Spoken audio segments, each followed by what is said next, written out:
All right. So, welcome back. For those of you that will make the link, here we go. We're going to jump in where we left off, and that is Matt and Jillian. Good morning, Matthew, Workforce Consultant. Yeah, Matthew, thank you. Jillian Cantu, Executive Director of Foundation. Todd Hoffman, Executive Director of Finance. Joey Barnett, Executive Director of Facilities.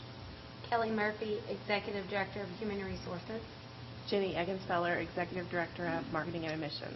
Good morning. Julie Lorton-Rowland, Vice President of Human Resources. Sue Alsperman, President.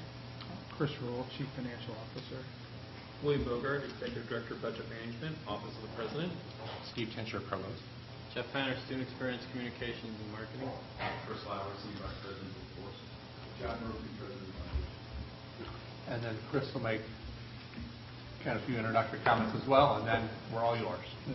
Thank you again for making the trip up, for the work you've done so far, and the work you'll be doing here following today once we know with a little bit more certainty what our dollars are. We remain, I think, committed to sort of the timeline we set out in the instruction memo that went out about a month ago. So we're targeting end of April with the allocations by campus, and then you guys can build a plan around that with kind of a June 30 submission to Andy, and I will review and get us on our way for fiscal year 2018. We expect our state budget appropriation later this week. Between the House and the Senate versions, the total dollars are roughly the same. The House had a slightly stronger preference for dual credit. The Senate reduced dual credit and put more money in the operating appropriation. So they'll work that out, obviously, over the next few days. I think we're set in on a 2% tuition recommendation. We'll take that recommendation along with our total budget to the board in June. And then again, I think we'll know our allocations here by campus hopefully in the next week to 10 days, get those out to you guys, and we can develop a plan based on all the good work we'll hear here shortly from Terry and the team. So thank you again. Terry, we're yours. All right. Well, thank you for the opportunity to talk about our campus, review the challenges that we see and the opportunities that we like to review. Our goal today is to inform, engage, and learn, and get out early for an early lunch. We have our priorities straight. Just to get context for the organization of our presentation, it's really about framing strategies, data, strategies that speak to what we're doing, strategies that we'd like to do, possibly with collaboration, maybe additional investment in these four key areas: enrollment, student success, completion, and workforce alignment. And we'll start with the challenge. Really, the chart we convey is a very unique paradigm of enrollment that happened over the last 3 years, and in fact over the last 5 years, because in truth, enrollment has been increasing.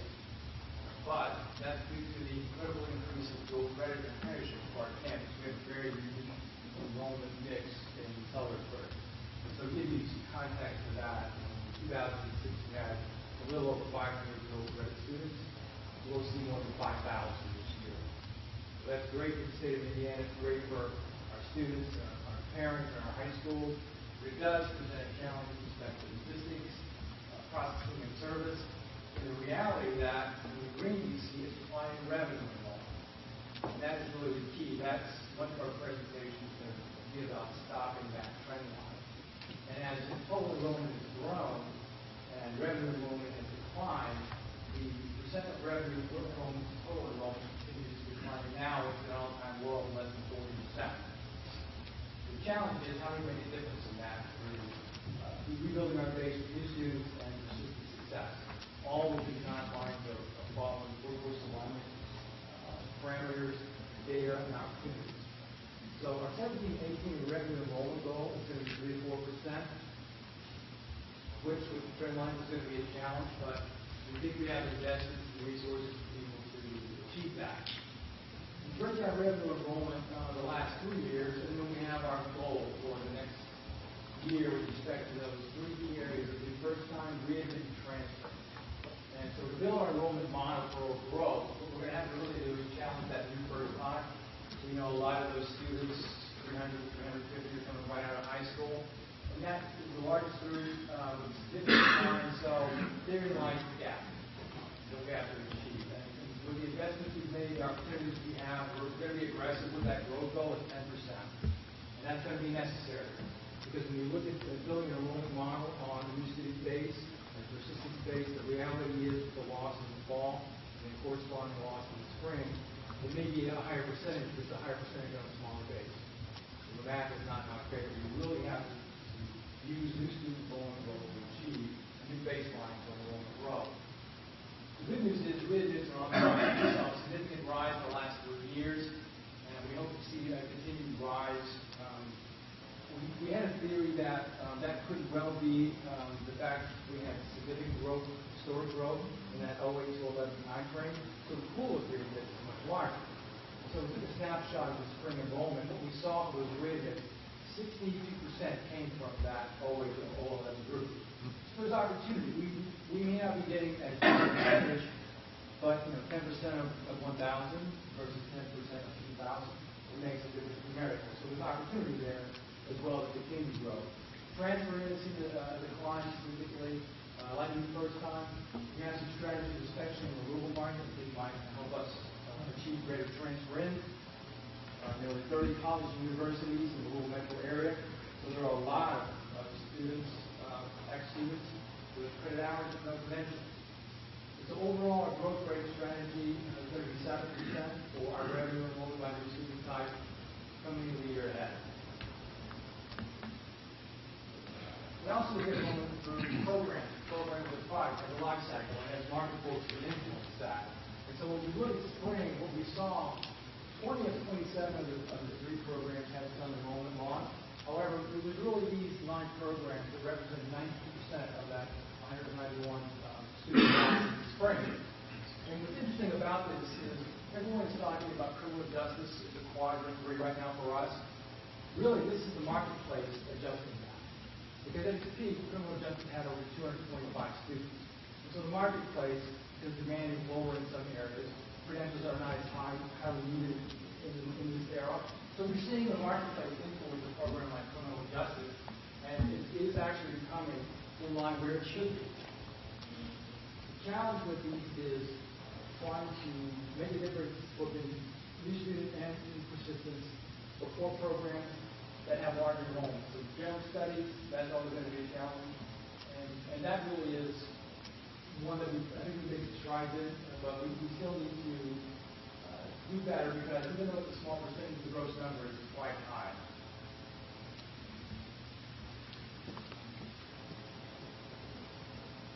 Jenny's going to come up and talk about our enrollment building strategy. But one thing I thought it was interesting to look at, and this is really testing the economic model that's happening in the employment market, especially in our region. So we look at adult students and younger students, and we see the growth or the decline really in the adult student population is significantly greater. It's reflective of high employment opportunities. And in 2016, Clark and Floyd had 3.7% unemployment, Harrison 4%. And why I say that, if you look at revenue-generating enrollment, it's very, very different in terms of the geographic location than overall enrollment. So over 40% of our enrollment on the revenue side comes from Clark County, a little over 20% from Floyd, about 9% from Harrison. So more than 7% of revenue enrollment is coming from those 3 counties with very low unemployment rate. So that's the challenge, and that's a national trend that we've seen. But there are opportunities, because if everyone's at work, then we know where they are. And so those liaison partnerships, AYP, it's got to be within everywhere. And so we have strategies that hopefully will attack those challenges, and I'll let Jamie take that from here. Okay. Well, kind of what I'm going to talk to you about is what we've done is broken out 4 major subsets of populations that we're targeting, and I'm going to kind of tell you a little bit about what we've been doing since the fall with regard to our recruitment efforts. Terry started off talking about the adult population a little bit, and so I'll just pick up from there. Our recruiters have relationships developed with lots of agencies and employers, both in Indiana and as well over on the Kentucky side of the river, because they have a lot of large employers over there. A lot of our folks are driving across that river as well. Just to drop a few names, we'll say Heartland. I think probably some of you are familiar with our efforts with regard to AYP, and Heartland has had some successes there, and we hope to continue that and build upon it. We were just at Ford a couple weeks ago. They have a pretty lucrative employee tuition reimbursement program, and they offer their employees lots of incentives. A couple weeks ago, we spent 4 days, our recruiters did, there on site doing an education fair with their employees. Their employees get paid pretty well, but if they want to advance, lots of them are in that situation where they need a credential to do that. Norton Health System, they do employee education fairs that we have partnered with them on as well. We have another one of those coming up here later in the spring. With that agency in particular, we try to focus on their LPN services for a bridge program, as well as Amazon. I know that Matthew will probably talk to you a little bit about his work with Amazon, with workforce alignment, but what our recruiters have done with Amazon is target those students who have gone through a workforce alignment program, and then after they finish those programs, they meet with them, set up appointments with them individually to talk about how they can crosswalk those programs. In addition, some of the nonprofits that we work with is on the recruiting side, include Education Matters Southern Indiana, which focuses specifically on those adult population that have some credentials but no degree, as well as 55,000 degrees. Just to give you a quick example for AMSI, we've partnered with them a couple times here recently by hosting regional, what we call comeback fairs on our campus. We invite obviously all the regional and educational institutions, but we've been the host for that as well. In the fall, our campus underwent a restructure for our admissions office. We kind of saw what was happening with the leadership in the office, and we wanted to follow that. We saw them aligning marketing and admissions more closely to ensure kind of a more streamlined communication, and that we were all sending the same message. So we wanted to follow that lead. So what that's resulted in on our campus is that our marketing and admissions office, instead of being two departments that are working side by side, we're working as one team now. So we're really hoping to see the fruits of some of that in the fall.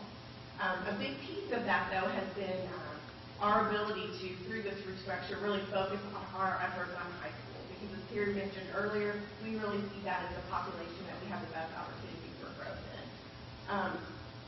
One thing that we've done with regard to high school population is look at increasing the number of dual enrollment courses on our campus.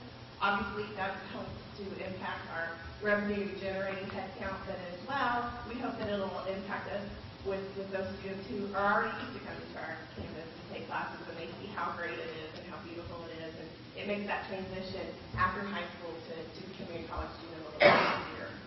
Another really big part of this restructure for our campus has been our ability to increase staff with regard to our recruitment efforts. For the first time, I think in the history of the campus, I'm going to look at Terry because he knows all the history, but to my knowledge, for the first time in the history of our campus, we were able to hire a director of admissions position, which has really enabled us to look at our recruiters in a different way and give them more flexibility with regard to getting them out of the office, which is what we want to happen, obviously. Another part of this restructure has enabled us to look at dual credit in a little bit different way as well, and really ramp up those efforts. So this is the next slide.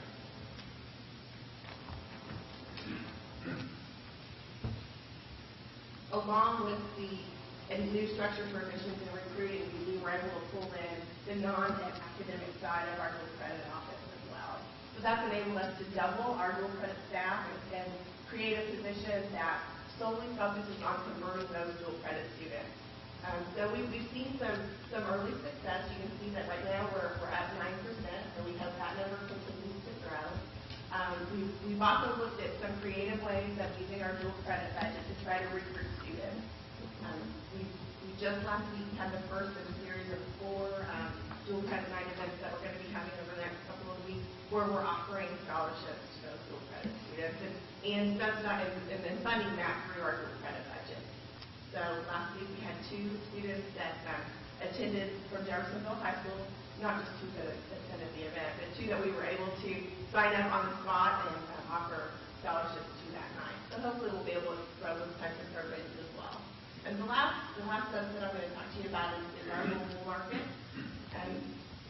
With us being just 10 minutes from downtown Louisville, we really have to look at that market of folks as a real potential growth opportunity.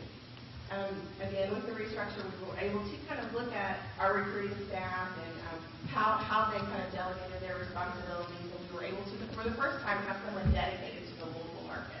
Now, she does have a little bit of responsibilities over in Southern Indiana, but she spends the primary amount of her time in Louisville. What that's done for us so far is enabled us to really engage really a little more than 30 high schools in the Louisville market that we were not able to fully engage before. Now, when I say that, it doesn't mean that we weren't ever recruiting from there at all, but it just means that we might have been able to attend a college fair. Whereas now we have her making regular visits. And I'm happy to say that as of last week, we've had some applications come in for the fall from some of those high schools that we never had before. So hopefully that will continue to grow as well, and we'll certainly keep working that avenue. One other thing, the last piece I'm going to talk to you about is the digital campaign that we did in Louisville. It was a supplemental campaign that we did in addition to a statewide campaign. This was focused only in the Louisville market, and we were pretty strategic about the messages that we sent out. We sent out messages. Basically, tuition reciprocity was the big one, and that was the one that resulted in the most applications. And then we also looked at healthcare programs and convening informatics programs. But with that being the first time we had done a campaign like that solely focused in Louisville, I was really pleased with the results that we got, and I think we'll definitely like to grow. Okay, we're going to hand it back over. Thanks. To Jenny's point, the triangulation of admissions, marketing, dual credit is critical to our strategy. They need to work together in synergy, knowing that dual credit staff will actually be doing recruiting efforts in the summer for the students that they work with during the rest of the year. So, and also, I think it's important to note that that's difficult economic times. What we always got in America is marketing and training. Well, we need to do the exact opposite. So, in that restructure, we doubled the staff level for admissions dual credit. So, it's a very significant investment. Because what I've learned in enrollment management over the years is that external variables outweigh internal variables. So, we know that recession, historic recession, drove so much enrollment into community colleges and proprietaries. And now with this very low unemployment rate, we're seeing the exact opposite happen. So we are trying to maximize every opportunity, because every opportunity is more precious. And the only outlier of that is always interesting is the apprenticeship population, which is very important to our campus, and it's very important to our region, supporting those building trades and bringing that 1,200 students. So it's a very significant group. They're graduating. We could see as many as 100 graduates from apprentices. Hopefully when we see those finals coming in the spring. So the interesting thing is the exact inverse. When the economy is good, their enrollment goes up. Demand is really high. We see a lot of advertising and recruiting and great relationship with those organizations. So we have a very interesting dynamic in our enrollment. But it also brings more opportunity that Ben's going to talk about a little bit as well on the revenue side. And so we do have potential enrollment growth strategies. Things that we think can work. And I was going to ask Catherine and Ben, you guys can just definitely cover some of those.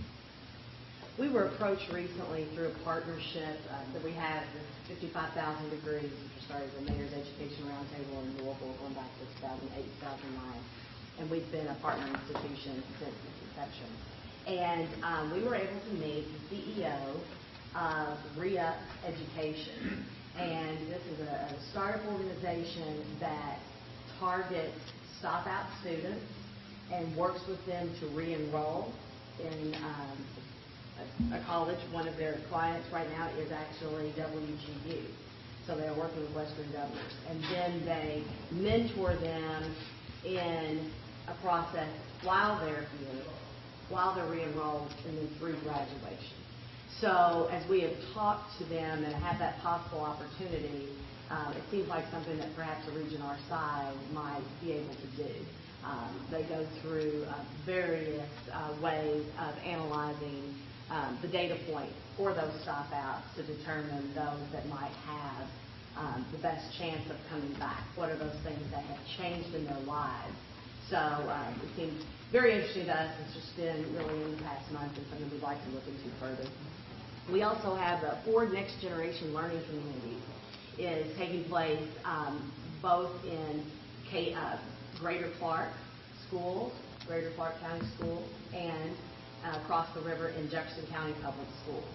So as both of those are launching, and with those learning communities that are very closely matched with our own workforce sectors, then we believe that there are some opportunities for transfer from the high school, coming in from the high school, and also, especially with the ones on our side of the river, some completion within the high school before they graduate.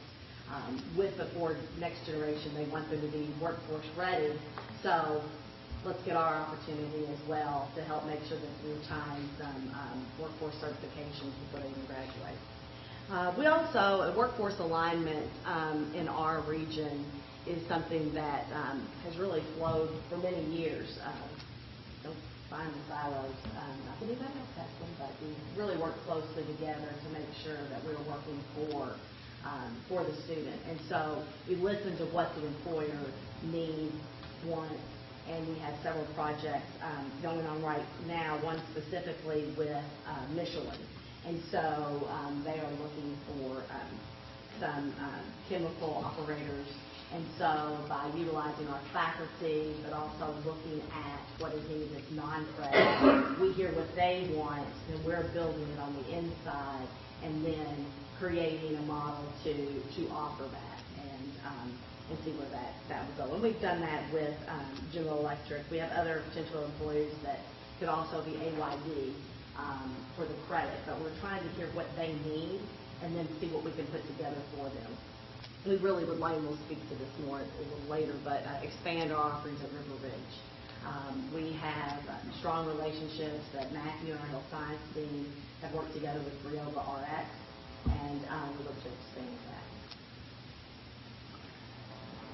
As it relates to the building trades apprentices, we do have an interest in offering the 10 general education hours in an online format. Not only would this make this more accessible to the current participants, many of whom travel for seasonal work and would be able to continue their studies, but I also see the potential to reach out to folks who are already of journeyman status. This alone would give them 2/3 of the hours needed for a residency requirement. Much of the remaining 5 hours, a lot of them already have in terms of journeyman upgrade training. So I believe that there's both a current market and a pretty significant potential market as well. Just want to see where we're going with our enrollment strategies, all engaged in reading that, getting us to that 3 or 4% whatever enrollment. On the student success side, the persistence side, we spend a lot of time with the advice and persistence report, breaking that down in many different ways. So when you look at our persistence, first of all, the background apprentices, background full credit, background graduates, undergraduates, we're doing well. That should be 126. But once again, we'll be looking at a percentage on a smaller base, so we have to do better. So our goal is to try to raise that to 63% to help offset some of that loss, and then have a corresponding increase as well throughout the year. I think that kind of rolling persistence rate. If we look at our team 7, we certainly did 1.3% better than the state average. So it is an area of strength, but it needs to be stronger. We're going to get to where we need to get. We're going to have more successful students, more completers, especially more on-time completers. Student success strategies. We'll start with the chart. Once again, looking at that persistence, we break it down in many different ways. We chose to look at this one by division, so that we see it state average. What we try to do is have parity. Fortunately, the next cycle will have year-to-year comparisons on the advice persistence report we can add. But having state average gives us something to compare to, because it's not just that floating data. And so you need anchor points on the data to make sure you see where you are and where you're going. And why I included this one, in particular, we're doing better on state average than the 3 divisions, but the university transfer division was slightly low, but that's actually a big win for us. A couple of years ago, we really saw the data where we were lagging on university transfer persistence. In fact, we were one of the lowest in the state, and that shouldn't have been the case. And so when we poured down into the data, we also saw the 15-19 group in particular was very low. And so that's really about high school kids coming out and getting into those transfer courses. And so we started tracking those, keeping careful watch, and then being intentional about our advising, our discussions about who will or shouldn't be a part of the transfer program right away. And so it's getting things to slide in the right programs so they have an opportunity to have initial success, knowing that they can switch programs and get back into university transfer if that's their desire. So for us, getting to that 65-41 is actually a success. Our strategy, we're part of the new advising model pilot, which has been very successful on our campus. We're very happy. We did a corresponding complete renovation to build a customized advising center that houses a lot of resources for our advisees. So having professional advisors, student access all the time, programming all the time, it really has been beneficial for us and our students. We're big components of the advising model. As a part of that, and when we developed our face-to-face orientation, we did it within the confines of the advising center. And so what we're looking at, we want to combine all of those activities as much as possible in one visit for that student. So they'll schedule, and then they'll go to advising registration, face-to-face orientation in one center. And so that is, we just launched that. We're very hopeful. It's obviously going to make our face-to-face orientation percentages very high. And it gets that student engaged in discourse with everyone within that center at one time. And beyond that, we use the financial assistance as a strategic retention tool. That's very important in community college in particular. And so there's a lot of things you can do with I-Think awards and grants to help students. For example, we always have maximum time for the students helping into ASM. That's a big part of what we try to do is get those students in the right track so that additional dollars so that they can complete their ASM on Title IV. Also, with staff, we use those dollars. But I always talk to our financial directors about is investment. Let's make a good investment. The student has to show a positive grade experience in return, or no longer has an issue that's been hurting them as they move through their coursework. So find students that we can invest in so that we can build those completions and build our retention. Because the challenge with Title IV and all the guidelines, which certainly are appropriate, and we support those and great value in them, but it's always difficult to see a student that has a large number of credit hours and they're a stop out. Because that's invested by the federal government, the state government, by the college, by the student, by the faculty, by the staff. That is investment. So our goal in financial assistance is to try to find ways to make that investment pay off for that student, for the state, for the community, for the campus.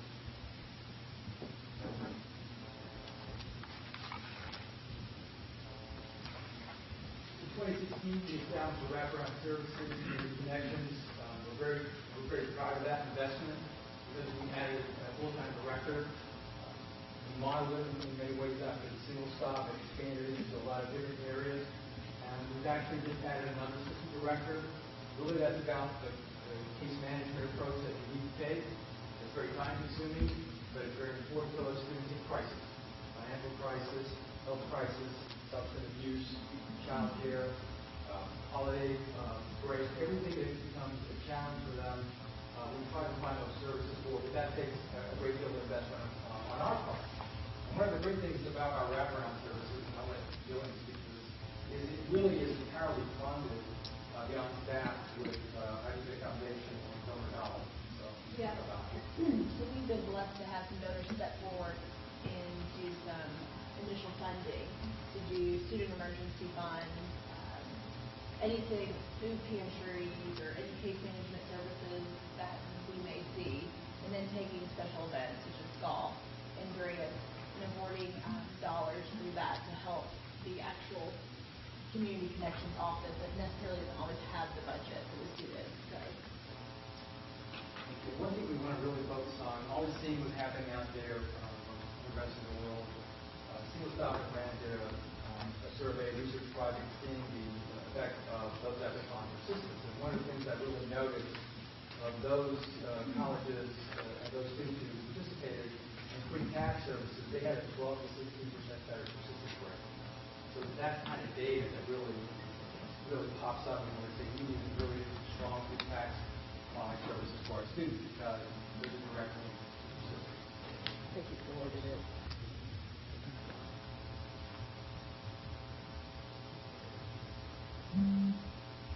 Yes, it's pretty good.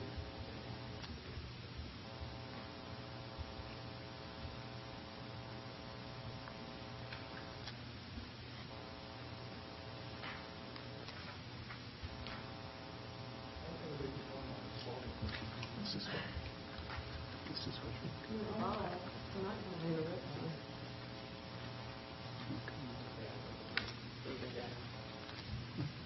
Here's another use of our persistence support.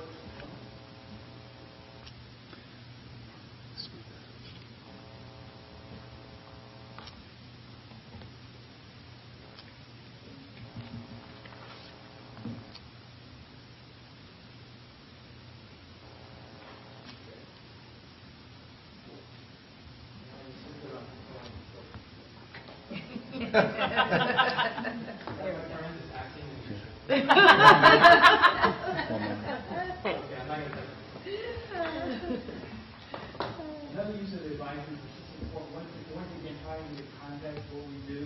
So what we do each week is we'll take that report, we'll break it down by program. Of course, we'll compare our program to the grade that snapshot time frame by our overall, but then we look at all the programs around the state. So we want to give marketplace context. Because it may be a little bit below ours, but it may be better than the state average. And that really helps us define this marketplace issue, what's happening all across the state, there's a local issue, what can we do about that? And that's really part of the first goal, collaboration, communication, and transparency. We have a long history of a pretty dense going tracking report that we use, where we take everyone from matriculation all the way to the enrollment streams, certain subsets like programs. And we develop that each week, and it goes out to faculty, staff leaders. It's shared so everybody knows where we are in a moment in time. And that allows for interventions in real time, which is critical because we have so much data, but we need accurate data. We need data that we can use in the moment to make impact on students, to make impact on persistence and enrollment while we can. So the data is great in retrospect, but we really try to focus on sharing and providing persistence data throughout the registration period for whatever term. Another strategy is to audit and evaluations for students with 145 credit hours. That's what we have at the advisory center. It's really that outreach to make sure they're on track and ready to go, preparing to move forward to completion. And we always want to give an example of workforce alignment. We talked about Department payment systems and the AYG concierge model. That's offered at Heartland, and it is a concierge model. Benefits into that, but just the data attached to that over 5 years, we get about 80 students annually enrolled and rewarded degrees and PTs in business administration, and the retention rate is very high. So the answer really is more Heartland. We need more Heartland.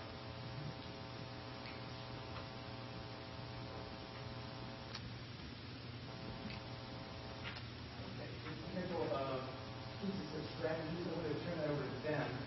We have some exciting opportunities in a Lumina grant, so we can fund some of those that we do not have funds for. We're in the very preliminary stages of a Lumina grant in collaboration with Education Matters Southern Indiana. We're always looking to expand our supports to our students, both on the academic side. What we would like to do with assistance from the Lumina dollars is expand our services on the non-academic side and address some of those daily barriers that students experience. This would enable us to expand the services that are currently being offered, mental health counseling, general health services, housing, things of that nature. But also, we have explored the option and had discussions relating to on-campus child care or some use of vouchers for our students that struggle with finding affordable health care. I also wanted to mention and reiterate Catherine's point. Re-up Education will provide in-depth and consistent coaching to the students that participate in the program. They will do that at the onset, but they'll continue to do that every semester in which a student is enrolled up through completion.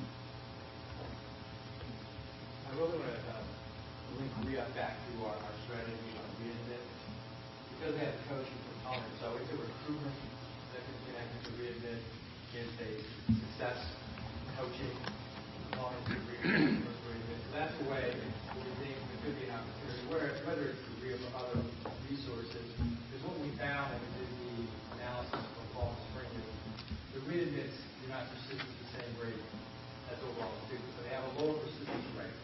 That makes sense. All those issues and challenges that force them and need in the first place, oftentimes are still there. And so we need to find ways, coaching, mentoring, to wrap around and support those groups, because the likelihood is that they're going to come back and still have a lot of challenges with students. I'm going to hand it over to Catherine. She's going to walk us through student trends and strategies on workforce alignment as well. It's like the one thing I can do in school.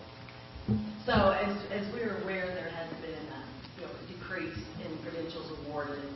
Where we did experience increase in associate degrees, AM and AAS, over this time period.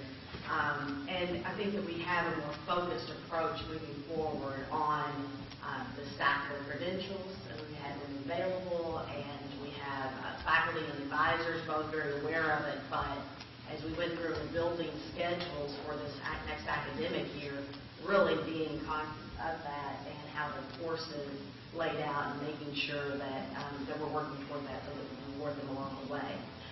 With our very large increase in dual credit, our coordinator, Dr. Joe Wayne, who's helped build it from 500 to 5,000, really jumped out ahead in the liberal arts and sciences courses, which has led to some real opportunities now with awarding the transfer gen ed core and associate of general studies.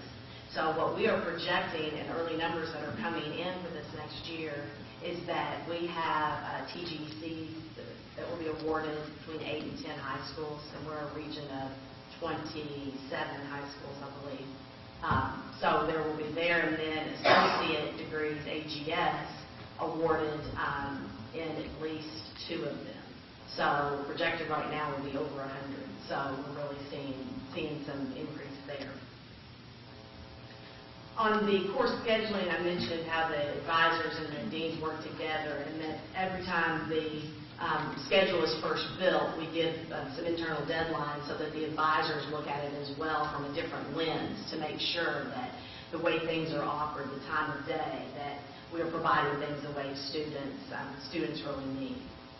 In addition to the TGC offerings, we also have worked with our local high schools in providing pathways. And what we see is that opportunity with the Ford Next Gen program in Greater Clark, but also some opportunities for preparing students to apply to our limited enrollment programs right out of high school. It's something that we've talked about for a few years in our region, and some of the high schools noting that through dual credit they can earn those courses, earn credit, and then apply. They'll still need to take TEAS exam, for instance, for nursing, but make sure that then they're ready.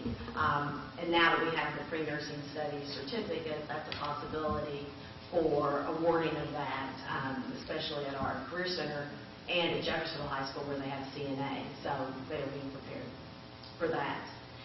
With the formal collaboration with the University of Louisville through partnerships with 55,000 degrees. We talked about reverse transfer, and so a very smooth process.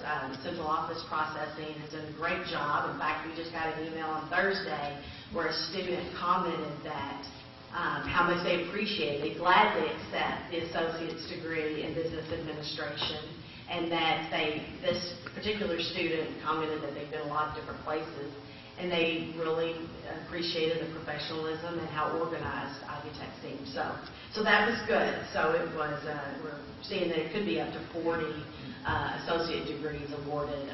Most of them we think will be from our region, but obviously if they went to another region, they'll get the credit for that. Something we also did, we made an internal investment a little over a year ago. We had the opportunity to backfill a faculty position. For healthcare specialists, we hired a faculty member on an administrative faculty contract. and that does pull that individual out of the classroom more. But in healthcare specialists, most all of those classes are either in the medical assisting program, or they're taught by adjuncts that have a certain certification. And so she has really been able to start focusing on what makes these students tick. What are the pathways? What else is available? What are the plan Bs if nursing isn't what's going to be best for you? And letting them know. And she comes from the medical laboratory technician background, so she can note whenever somebody really doesn't want to be around people, that could be a good career for someone. They're still in the healthcare field, but they're dealing with stuff and not people. So just really looking at that. So we, again, working on that. On the other potential completion strategies, I mentioned Prosser. The executive director of the Prosser Career Centers also happens to be the president of the CTE group this year. And so with Alan Taylor, I knew that he was a good partner when he showed up in my office with a printout of CR Web, of the curriculum, of the certificate. Can we give these to our students? I said, well, you bet we can. So we have been working on patient care certificate. Norton Health Systems approached Prosser because they were very impressed with their students. And so we looked at the central sterile technician. And so we are now in a partnership where that students are earning, they have to work 400 hours in order to sit for that certification, but by having the partnership in the healthcare community, they are earning those hours. One of them just was hired in the past few months at over $18 an hour. And so whenever it was something that their students had not thought of, but in that market, it's $5 more an hour than the CNA is making. And so just helping these students learn. So with that partnership, we also are working together on starting dental. They are starting dental studies program this fall. And so as I think we're in the queue to move forward to add dental assisting to our campus, and being able to work with, visit the Anderson campus and in Columbus. And Columbus will work with Prosser to offer the dual credits to those students until we get ours up and going. So the collaboration available within our system has been very positive here. And we have their students on campus taking anatomy and psychology now with the intent to apply to the nursing program, hopefully soon after graduation. The Ivy Promise concept is something that we have done regionally. We've taken some of the dual credit dollars that had been provided and through Take a Class on Us, working with students, high school students, inviting them to come on campus. We also have used the dual credits they learned in their high school. If there are classes that are not on the dual credit crosswalk, then they have either come on campus to take them, or we've actually even taught it there. And so through this approach of pulling all of these together is how we're meeting some of these initiatives, like the Central Sterile Tech. And so if we were able to expand that and be able to help the high schools with, paying that tuition and bringing them together, and it leads to a credential, then it does bring some revenue to the college. It helps us award more credentials that are going to help that individual. And in the end, we have Hoosiers on a smooth pathway to a career at little to no expense to them. And so it feels right, because that's what we need to be doing. So as we look, Before Catherine gets on that, I just wanted to say something. On April 7th, we had our regional workforce data meeting with Calvin, Sue, and Janet, and that was just so impressive. They were so good, so open, so collaborative. We started looking at SOC codes and Louisville Marketplace, and so I just wanted to make sure that we give them a shout out, because it can be a difficult conversation, but they were very professional. We had great dialogue, and we're building on it constantly, so we're reworking those with the additional data and SOC codes. So I just wanted to give a shout out to Calvin, Sue, and Janet. And as we looked at the quadrants, it really makes it things that we've already known, but by having the data with it and really helping to understand that, where is that capacity, what can we do? And we know that strengthening the workforce and those that go into it also helps with that college-going, career planning mindset, even at a young age. And so through a donation a few years ago, we received a STEM trailer from a local industry, and we're able to put that together, renovate it. It is now a STIB mobile unit that has gone to, we've had over 4,800 students pass through it since the 15-16 academic year. And that starts with middle school and high school, helping them think about what those careers are like. Manufacturing day, where we have all the area high schools come in, and we are a significant part of that. So as we're building that mindset, the AYD efforts that are currently underway with business administration, early childhood, industrial technology, and where the opportunities are to help build, where we know that there is demand and projected demand. As I mentioned, with workforce alignment and academic affairs, the deans and Matthew work closely together in trying to determine what is needed and how we answer to that. And we want to condense the training and expedite what can be done in the workplace. Something that we found too, and I've heard comments in the Louisville area from other institutions, is our crosswalk, our certification crosswalk.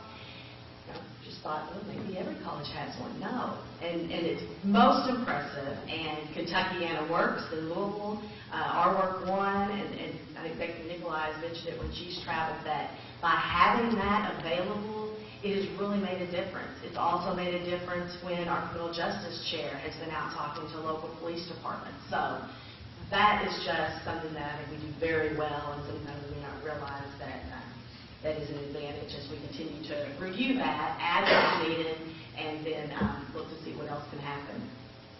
Following the sector summit, our deans came back, and Matthew, and they formed a regional workforce cabinet. And so they meet regularly. It also brings in the foundation and the Office of Career Development. And they go into it with a how might we attitude. And after the strategic planning sessions, a lot of good ideas came from that as well. And so meeting to see what can be done. They also talk so that we don't have foundation, workforce, deans all showing up at Briova or Amazon in the same week. They know what's going on. They have those conversations. So we think it's very important to have that approach. Farm Tech was one of the possibilities, and we are really have a lot of opportunity in healthcare specialists to award more certificates along the way. With HVAC, this is another example of bringing everyone to the table to talk through. We have a large HVAC and plumbing company from the greater Louisville area working together with a group of contractors, and they want to take a cohort model through the program. And so we were working on how we might help them make that available financially.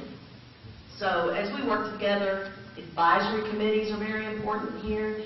We've had advisory committees going back to even before the strategic plan with 2A, talking about advisory and sector boards. And these groups have really helped drive that. And what we're working in our region is to make sure that it helps drive energy in the community and is employer-driven to take that information to the curriculum committees. We know that there are some on here that are really untapped potential. So we have a good relationship with Work One, and we continue to create training, MSSC, CPT, and some of those. We know in Quadrant 3 we have really some work to be done. Well, there's work to be done across the board, but on this we've already started working, as I mentioned, with police and law enforcement, and even corrections with the crosswalk. So we have had started correspondence with the team that came on April 7th. There were some more occupation codes, SOC codes to be added. And also with visual communication, for instance, we have photography, and that is something that JCTC, Jefferson Community Technical College, which is about the size of the Central Indiana region, that they do not have photography. So that's something where we found that we're one of the few providers for that. So as we have looked at this, the web development, the potential in moving through the 3D imaging and some of that with where design technology can go, might it fit, might they be either Quadrant 4 or Quadrant 1? We look at the Louisville data, and it's not because we think that that's what we're going to get a lot of students from. I mean, obviously, it's untapped potential that we are able to bring them, especially in those learning communities.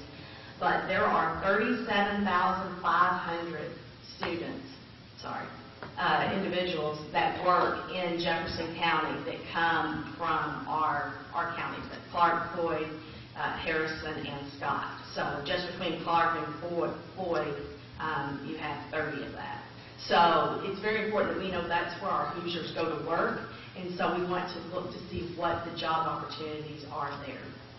But we work together with partnerships also across regions to meet the workforce needs. Currently, we are working with Wabash Valley region to offer diagnostic medical sonography for a hospital system, and since they already have the program, we can get it up and running more quickly. To them, we are Ivy Tech, and so our two regions together have met with them and have another meeting later this week that Calvin's coming forward. But that's important that we are one college moving forward and that we want to work what's best for them and what we need to do over there. Thank you. I know we got started a little bit late, so already sent it to time coming in. But we want to finish on the big idea of what goes on. What we start with is data, where we always start. And I really want to give context to the importance of Clark County to the transportation logistics jobs in Indiana. So what we see is right now there are 4,344 of those jobs in Clark County, and that's expected to grow about 5% by 2025. To give context, Clark County then has the fifth highest number of those jobs in the state of Indiana. And so if you go on this interactive chart, when you click down a little to the left and look at Floyd County, it's down to less than 500 transportation jobs. And so we know the value and the importance of River Ridge, River, a new East End Bridge. It's not just River Ridge, it's Clark Maritime Center is connected to that. The East End Bridge, there's a whole economic corridor that's all burgeoning through eastern Clark County all the way into eastern part of Louisville. And we also know there's a mega site opportunity coming up River Ridge, which we hope someday we're going to auto plant, which is transformative. So there's tremendous opportunity in logistics, in transportation, in this one location.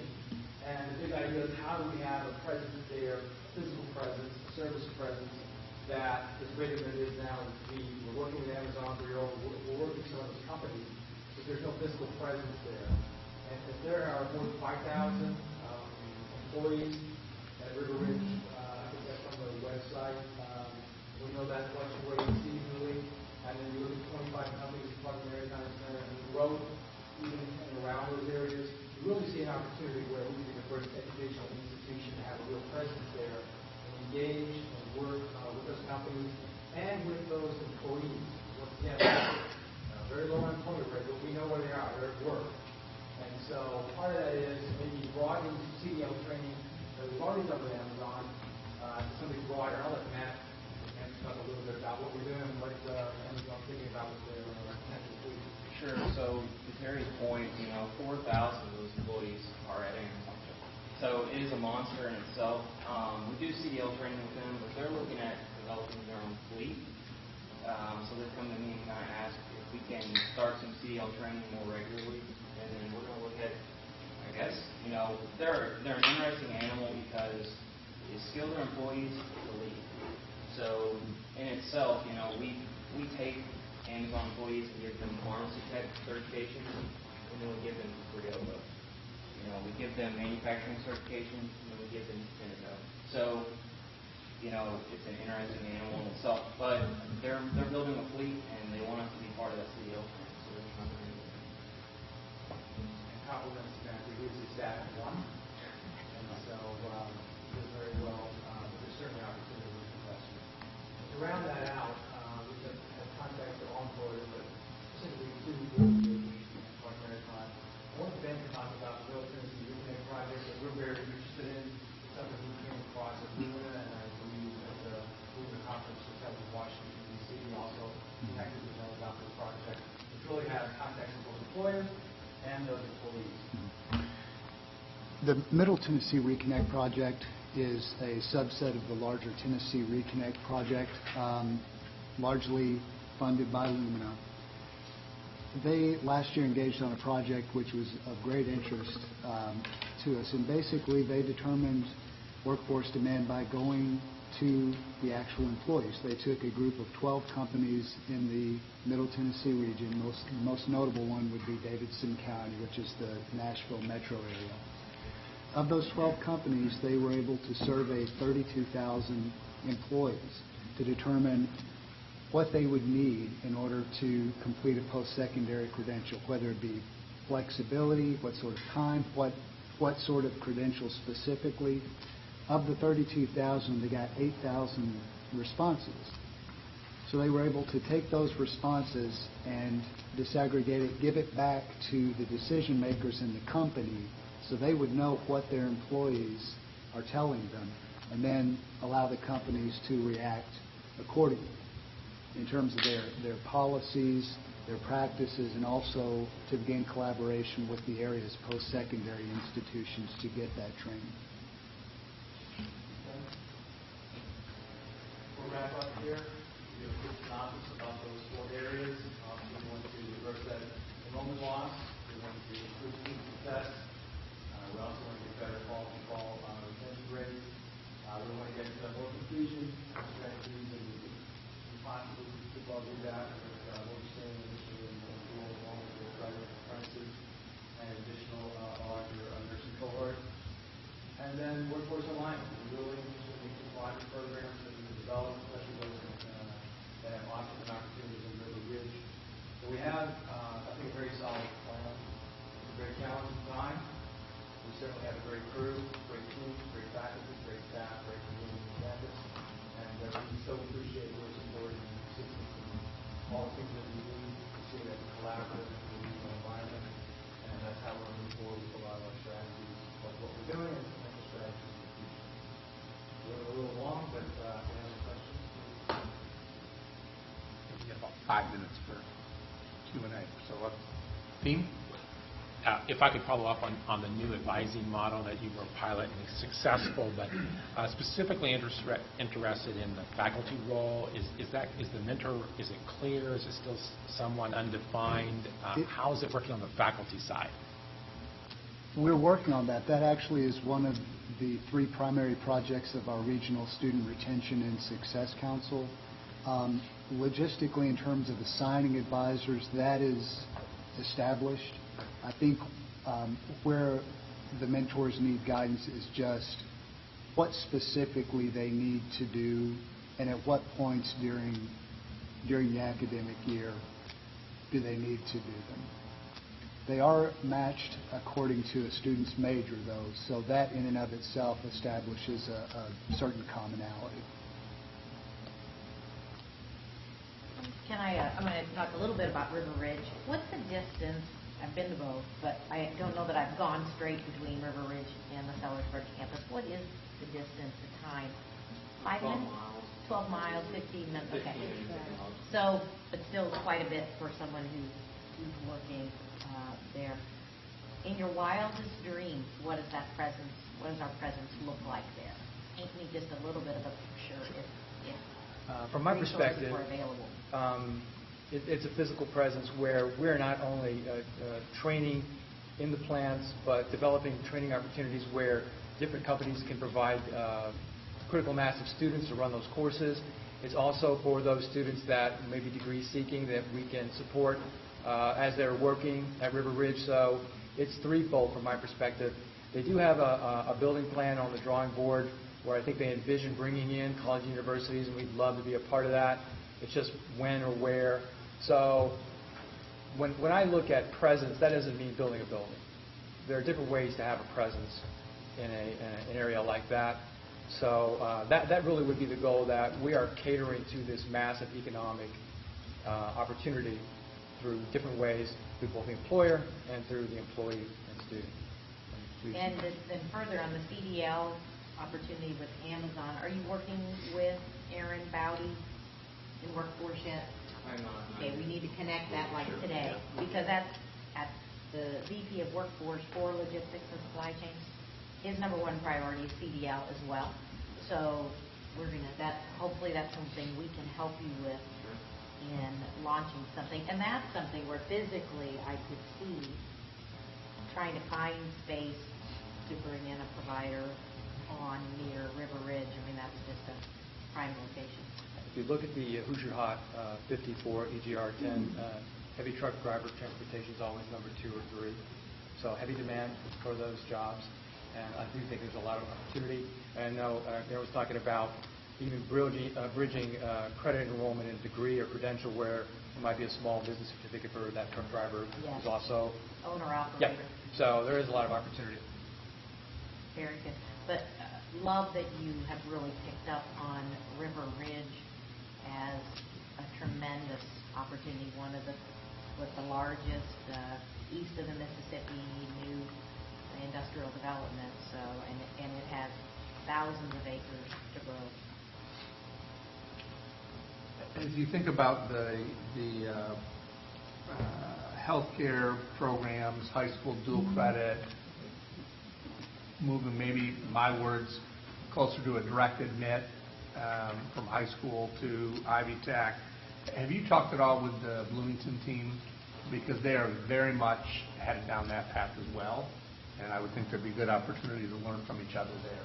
So. No, there was some Larry that we passed earlier, so yes, Ed and Martin, we can definitely You share both ideas. have mentioned that in your presentations today. Absolutely. So.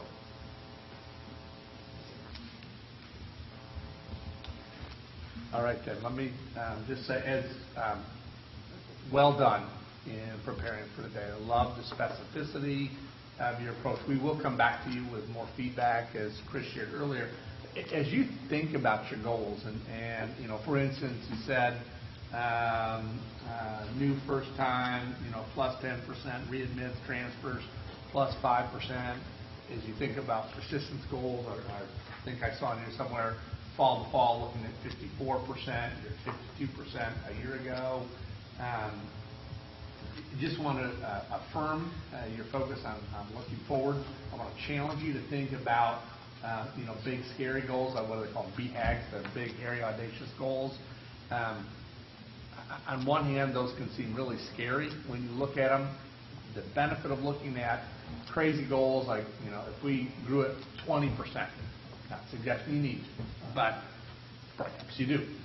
You might look at, it might help your team to look at things differently. When we make incremental improvements or incremental increases, we think, well, if we tweak around the edge here, tweak a little bit there, we can get it. So when we talk 2-3%, it doesn't necessarily stretch our thinking. But when we talk big double-digit changes, then it really takes our team and says, all right, if we're going to do this, we can't do it the way we've been doing it. How are we going to do this very differently to get very different results? So just want to encourage you to really think about, even if for your internal messaging, about big, hairy goals, what do they look like?